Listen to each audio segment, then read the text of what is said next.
Ça y est, j'ai la calculette. Rien. Déterminer la longueur d'onde de l'onde dans chacun des cas. Expliquer pourquoi on utilise plusieurs longueurs d'onde. Alors, pourquoi on utilise plusieurs longueurs d'onde? Vu la précision du document, c'est pour minimiser l'erreur. Donc, pour minimiser l'erreur. Voilà, j'écris mal. Donc, on attaque. On ne prend pas le rond blanc au milieu parce que vous voyez quand même rien qu'à l'œil nu que c'est pas la même distance. Alors, vous prenez votre règle. Moi, je vais faire dans ce sens-là parce que là, je vois jusqu'à celle-là. Donc là aussi, on voit moins bien. On voit même celle-là. Alors, si vous commencez à mettre votre zéro de la règle au début de la frange claire, à chaque fois, vous mesurez au début de la frange claire et pas à la fin. Si vous mettez votre règle à la fin de la frange claire, vous mesurez jusqu'à la frange claire. Si vous décidez de mettre au milieu, vous mesurez au milieu. Alors, je lis 1,4 cm. Donc pour 1, 2, 3, 4 longueurs d'onde. Donc 1,4 cm papier. Parce que je vous rappelle qu'après on va ramener à la réalité avec l'échelle. Donc ça veut dire que je multiplie par 6 pour 4 longueurs d'onde. Je vais l'appeler lambda.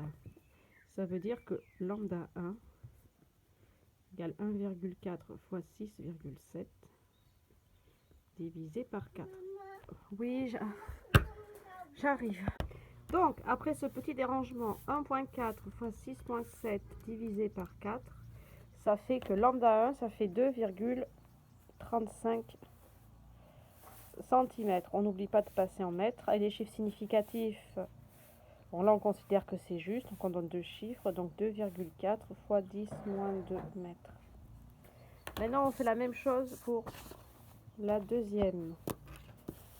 Donc là, vous repérez pareil.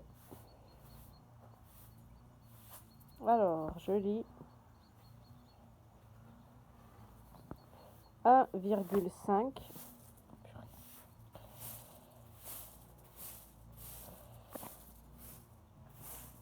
pour 1, 2, 3, 4, 5, 6, 7 périodes.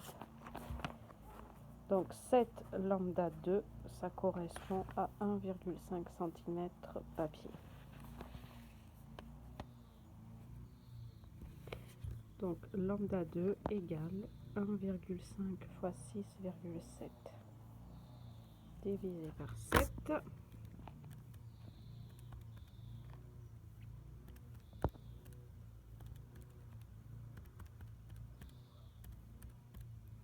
Ça fait 1,435 avec 2 CS, 1,4 cm.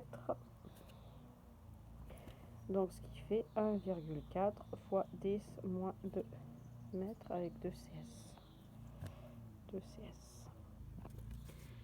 Déterminer la période de l'onde qui se propage. Donc F égale 1 sur T. Donc là c'est du 15 Hz et là c'est du 30. Donc F égale 1 sur T en secondes et en Hertz. Donc T égale 1 sur F. T égale 1/15e. Donc ça fait 0,06666, donc 6,7 fois 10 moins 2 secondes. Pour la seconde, même formule, vous ne réécrivez pas. Donc F égale 1 trentième, donc un tiers divisé par 10, donc 0 égale 0,0333333333333. Donc F égale 3,3 fois 10 moins 2. Oh purée, pardon, T. Hertz avec 2 CS.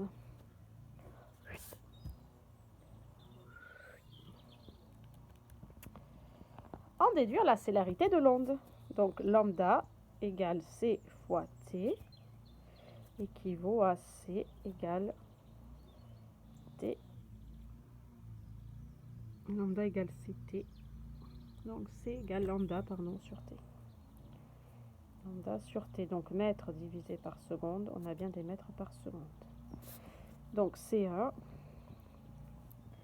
lambda, donc 2,4 fois 10 moins 2, divisé par T 6,7 fois 10 moins 2. Je vous rappelle que quand on fait une succession de calculs, on fait toujours avec les valeurs non arrondies.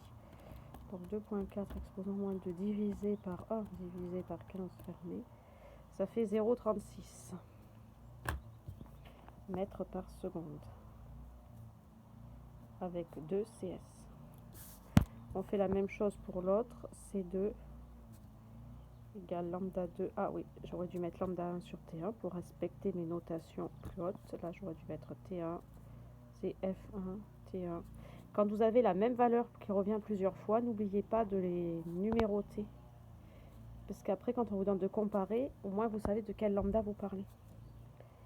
Donc ici, ça fait 1,4 fois 10 moins 2, divisé par 3,3 fois 10 moins 2.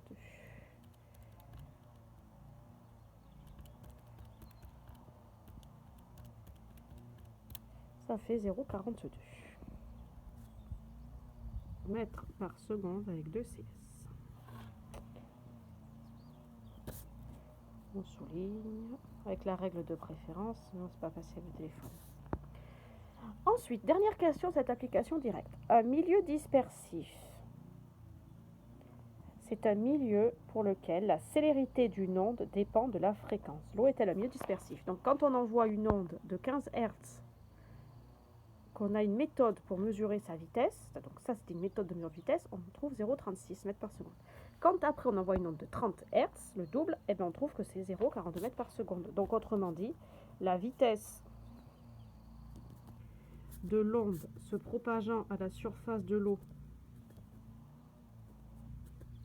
la vitesse de l'onde se propageant à la surface de l'eau dépend de la période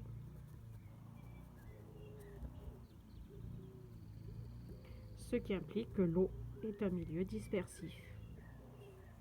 Mais ça, vous le saviez dès la seconde, puisque quand la lumière, elle traverse l'eau, on voit des arcs-en-ciel dans les piscines, dans les verres d'eau, etc. Donc, réfraction dispersif, il n'y a pas de raison. C'est une onde, certes mécanique, pas électromagnétique comme la lumière, mais c'est aussi un milieu dispersif. Bon, eh bien, j'espère que vous avez bien compris. Ce chapitre n'est pas très dur, il y a beaucoup de blabla. Ce qui compte, c'est la définition. Pourquoi c'est périodique? Pourquoi c'est progressif? Pourquoi c'est sinusoïdal? Lambda égale CT, la notion de retard. Voilà. Eh bien, on se revoit pour la correction des exos.